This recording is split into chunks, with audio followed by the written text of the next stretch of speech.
Welcome, my student. Today we have to start the lecture mathematics. This is our question, which is the property of the log, which is very difficult. So we can solve it, find the value of x. Now we can find x. Okay. So first of all, we write in the exponential form. You know that the exponential form, we interchange these values. Okay. It's our first step. So we find the x but over 2 in the denominator, so we can write as 8 raised to power 12. Okay,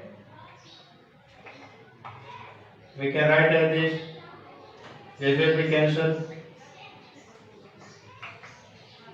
this and this. If the base of the any two values are same, so the exponential will be also same. This is our answer.